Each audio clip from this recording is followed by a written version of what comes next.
नमस्कार, बुलेटिन में आपका स्वागत है। मैं हूं आपके साथ जीनत सिद्दीकी। शुरुआत करेंगे खबरों की। मुरादाबाद में डीएसपी की पासिंग आउट परेड में सीएम योगी ने परेड की सलामी ली है। नए पुलिस अफसरों को सीएम योगी संबोधित कर रहे हैं। और डॉक्टर सुकन्या शर्मा थोड़े कदम अपने धीरे दल में कमांडर ज्यादा आगे निकल गए हैं और अब पहली टोली नवी वाली पीस। तो खाली पदों पर नई भर्ती कराई गई है। 72 अफसरों का वो जिक्र कर रहे हैं जिन्हें दिल से सलामी भी दे रहे हैं, दिल से बधाई दे रहे हैं। डिप्टी एसपी जो है वो सेवा की शपथ लेंगे। मुरादाबाद पुलिस अकादमी में सीएम योगी जो हम तस्वीरें आपको दिखा रहे हैं, और बेहतरीन जो पुलिसिंग होती है वो कितनी ज़रूरी है। साथ ही साथ जनता और आप ये देखें कि पुलिस के बीच में जो कम्युनिकेशन गैप बढ़ता जा रहा है वो कैसे दूर हो, कैसे वो कम्युनिकेशन गैप खत्म हो और एक फ्रेंडली इन्वायरमेंट जो है वो पुलिस कर्मियों और आम जनता के बीच में बने। मुख्यमंत्री अमूमन जो है ये सलाह मशवरा हमेशा करते हैं, इस बारे में बात करते हैं, टिप्स देते हैं। तो यहाँ पर भी उन्होंने कुछ इसी तरह की बातें कही।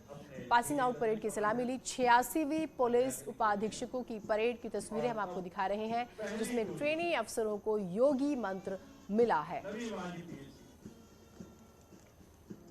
नए अफसरों ने सेवा की शपथ ली है, क्योंकि सेवा ही धर्म है। ये आपने कई बार सुना होगा। तो बेहद ही महत्वपूर्ण ये कार्यक्रम जिसमें मुख्यमंत्री शरीक हुए, उन्होंने परेड की सलामी ली और उसके बाद दिल से बधाई दी, आशीर्वाद आप कह सकते हैं, शुभकामनाएं जो है कह सकते हैं मुख्यमंत्री ने दिया।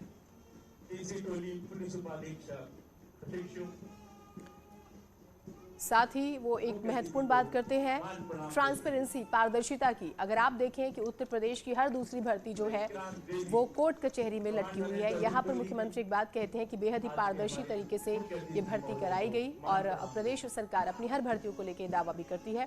तो 72 पुलिस अफसरों को दिल से बधाई देते हुए मुख्यमंत्री ने साफ कहा कि ये भर्ती जो है पारदर्शी तरीके से कराई गई है।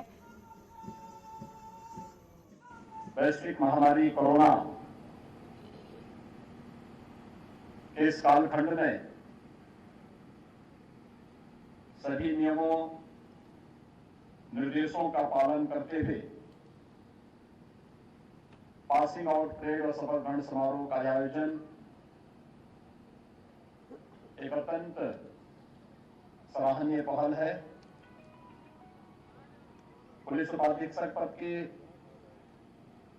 86वें आधारभूत प्रशिक्षण कोर्स के 72 पुलिस अधिकारियों को मैं हृदय से बधाई देता हूं, जिन्होंने अपने साहस, लगन और मनोयोग से वैश्विक महामारी कोरोना की चुनौतीपूर्ण परिस्थितियों के दौरान अपना प्रशिक्षण कार्य सफलतापूर्वक किया है। इटली और इंग्लैंड के दौरे से लौटने के बाद पीएम मोदी कोविड वैक्सीनेशन को लेकर 3 नवंबर को समीक्षा बैठक करेंगे। कम टीकाकरण करने वाले जिलों के साथ पीएम मोदी समीक्षा बैठक करेंगे। G20 शिखर सम्मेलन और COP26 में भाग लेकर देश लौटने के फौरन बाद पीएम मोदी कम टीकाकरण करने वाले जिलों के साथ 3 नवंबर को दोपहर 2 बजे वीडियो कॉन्फ्रेंसिंग के जरिए समीक्षा बैठक करेंगे। बैठक में पहली खुराक के 50% से कम कवरेज और कोविड वैक्सीनेशन की दूसरी खुराक के कम कवरेज वाले जिलों को शामिल किया जाएगा।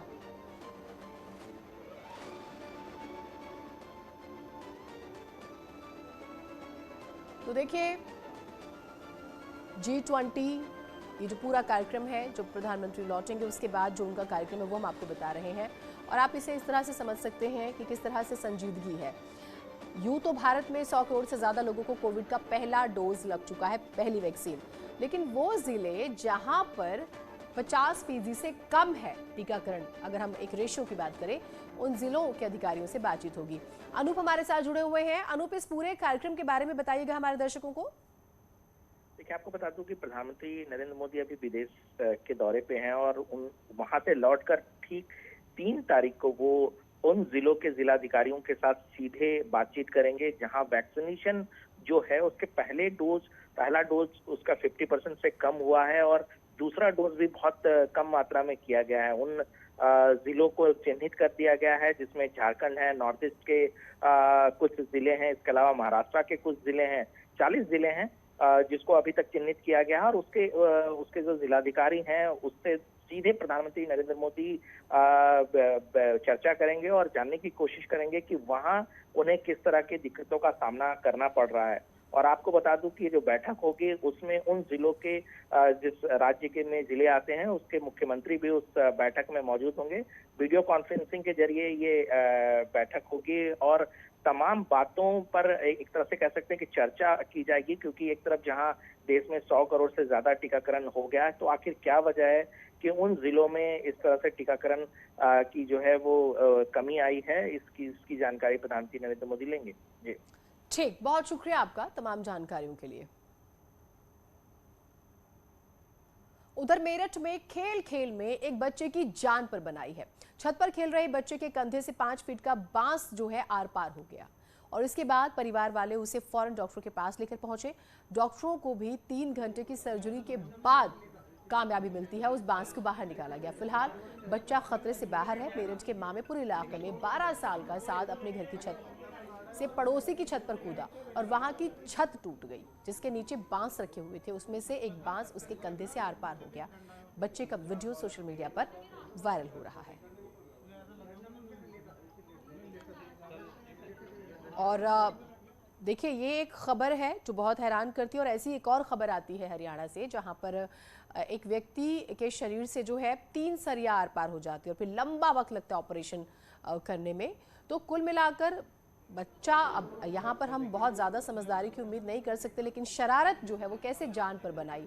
हो सकता है कि वो बांस जो है हाथ के अलावा शायद पेट में लग जाता तो बहुत नुकसान हो सकता था, लेकिन अच्छी बात रही कि बच्चे के बाजू में वो बांस लगता है और फिर लंबा वक्त लगता है सर्जरी करने में और उसके बाद डॉक्टर जो है वो सफल रहते हैं। लेकिन थोड़ी सी ज़रूरत है कि जो माँ बाप हैं वो बच्चों पर ध्यान दें। निखिल हमारे साथ जुड़े हुए हैं।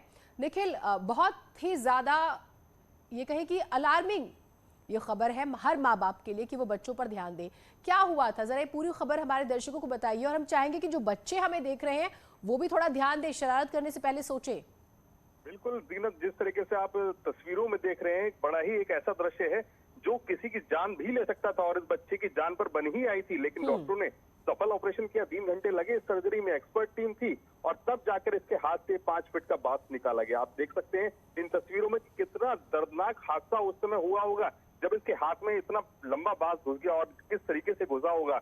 लेकिन बच्चे की हिम्मत और हौसले को भी सलाम है कि किस तरीके से वो बिना रोए और बिना घबराए इस सर्जरी को उसने करवाया। और इस खबर से हमें सबक भी लेना चाहिए कि उन बच्चों को भी सबक लेना चाहिए कि शरारत कहीं जान पर हावी ना हो जाए, कहीं जानलेवा ना बन जाए। और माँ बाप को भी अपने बच्चों पर निगाह रखनी होगी ताकि त्योहार किसी का भी ना बिगड़े। और जिस तरीके से ये एक हादसा हुआ है उससे सबक लेने की जरूरत है। तो बच्चे और जो माँ बाप हमारी न्यूज 18 की स्क्रीन पर इस समय देख रहे हैं वो कम से कम सीखें कि बच्चों को शरारत करने से रोकें जरूर और बच्चों को भी समझना होगा कि शरारत कहीं जानलेवा ना बन जाए।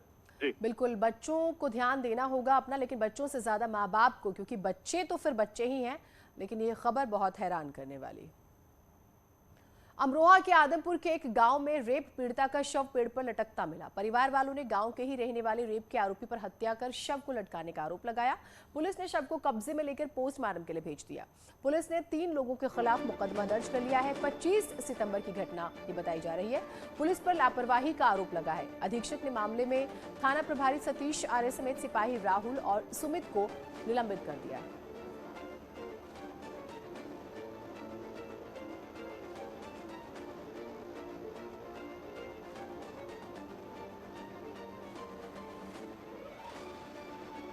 तो पहले एक रेप होता है, उसकी शिकायत होती है और फिर उसके बाद रेप पीड़िता का शव मिलता है। शुरू से लेकर आखिर तक लापरवाही का आरोप पुलिस पर लगता है। हालांकि अमरोहा एसपी ने कार्रवाई जरूर की है। 2 थाना प्रभारी सिपाही जो है वो सस्पेंड हुए। हमें कोई न्याय नहीं मिला। ये लोगों ने फांसी पे लटका दी लड़की, मार के मोनू ने। पुलिस ने हमारी कोई सुनवाई नहीं करी, हमें कोई न्याय नहीं मिला। ये लोगों ने फांसी पे लटका दी लड़की, मार के मोनू ने। और अब इस मामले में राजनीति शुरू हो चुकी है। एसपी अध्यक्ष अखिलेश यादव ने ट्वीट कर बीजेपी सरकार पर निशाना साधा। अखिलेश ने अपने ट्वीट में लिखा है, अमरोहा में दुष्कर्म की शिकार नाबालिग पीड़िता की हत्या का मामला बेहद गंभीर, दुखद और शर्मनाक है। श्रद्धांजलि। इस संबंध में कुछ भ्रष्ट पुलिस वालों को निलंबित करके उत्तर प्रदेश की भाजपा सरकार बच नहीं सकती है। दुष्कर्म का आरोपी सितंबर से फरार है।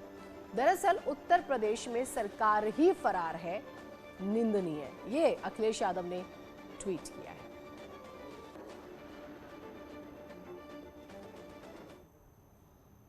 और आज की एक और खबर, लखनऊ में प्रियंका गांधी की जयंत चौधरी से मुलाकात हुई। आपको याद होगा अखिलेश यादव से मुलाकात जब हुई थी प्लेन में, वो भी बहुत चर्चा में रही। अब ये मुलाकात भी चर्चा में है। लखनऊ एयरपोर्ट पर दोनों नेताओं के बीच मुलाकात हुई है। दोनों नेता एक ही विमान से वापस दिल्ली लौट रहे थे। एयरपोर्ट के वीआईपी लाउंज में जयंत चौधरी और प्रियंका गांधी की ये मुलाकात हुई है। और अब मुलाकात हुई, तस्वीरें आई, बात हुई, तो फिर चर्चा होगी ही, क्योंकि चुनावी साल है और दोनों ही पार्टी किसानों के मुद्दों को लेकर, आप जानते हैं, एक ही सुर में सुर भी मिला रही है। तो आज ये तस्वीर चर्चा में। तो उत्तर प्रदेश चुनाव जैसे जैसे नजदीक आता जा रहा है, सियासी सरगर्मियां तेज हो रही हैं।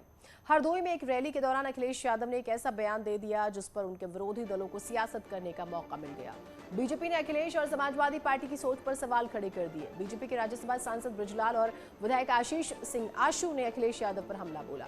आरोप लगाया अखिलेश को देश को जोड़ने और तोड़ने वालों में अंतर मालूम नहीं है। आशीष सिंह आशू ने अखिलेश यादव पर पटेल समाज की भी अनदेखी का आरोप लगाया। बीजेपी प्रवक्ता राकेश त्रिपाठी ने भी अखिलेश पर प्रहार किया।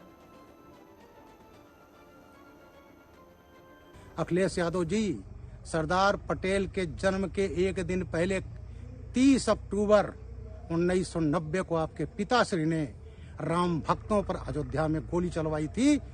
मां सरजू का आंचल लाल हो गया था। और अभी 2 नवंबर आने वाला है, आज 31 है ना, इतिहास पढ़ लेना, अपने पिताजी से पूछ लेना। उस दिन कनक भवन और हनुमानगढ़ी के बीच में राम भक्तों का कत्लेआम किया गया था। 50 से ज्यादा लोग मारे गए थे। तो ऐसे अखिलेश यादव, तुम जिन्ना की तारीफ तो करोगे ही, लेकिन इस प्रदेश के लोग, यहाँ के राम भक्त, यहाँ के राष्ट्रवादी, सभी हिंदुत्ववादी, चाहे यहाँ का राष्ट्रवादी मुसलमान, तुमको कभी माफ नहीं करेंगे। आज उन्होंने उनके जन्म दिवस पर, जब हम सब लोग हर्षोल्लास से उनका जन्मदिन अखंड भारत के निर्माता के रूप में मना रहे हैं, तब उन्होंने उनकी तुलना जिन्ना जैसे देश को तोड़ने वाले व्यक्ति से की है।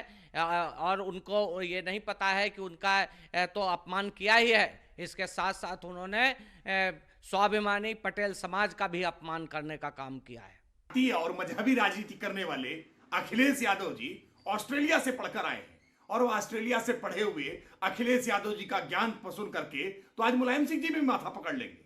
मुस्लिम तुष्टीकरण में आज इस कदर अंधे हो गए हैं कि एक तरफ जब सत्ता रहती है तो आतंकवादियों को छोड़ने की पैरवी करते हैं, और आज जब सत्ता से बाहर है तो जिन्ना की पैरोकारी कर रहे हैं। अब आपको अखिलेश यादव का वो बयान भी सुनवाते हैं जिस पर दरअसल विवाद शुरू हुआ। के नाम से भी जाने जाते हैं सरदार पटेल जी, राष्ट्रपिता महात्मा गांधी, जवाहरलाल नेहरू, जिन्ना एक ही संस्था में पढ़ करके बैरिस्टर बन करके आए थे। एक ही जगह पर पढ़ाई लिखाई की उन्होंने, वो बैरिस्टर बने, उन्होंने आजादी दिलाई। अखिलेश यादव के बयान पर यूपी सरकार के मंत्री मोहसिन रजा ने भी पलटवार किया। उनका कहना है कि अखिलेश यादव ने महापुरुषों का अपमान किया है। दरअसल जिन्ना को सरदार पटेल जी, नेहरू जी और राष्ट्रपिता महात्मा गांधी से उनके विचारों को मिलाना, ये मुझे लगता है कि समाजवादी पार्टी की और उनके मुखिया की बहुत इमेच्योर सोच है। उन्हें शायद इतिहास के बारे में नहीं पता है कि जिसने देश का विभाजन कराया हो, जिसने देश के टुकड़े किए हो, उसको अखंड भारत की विचारधारा के महापुरुष से मिलाना, ये देश के महापुरुषों का। एक छोटा सा ब्रेक ले रहे हैं, कहीं मत जाइएगा।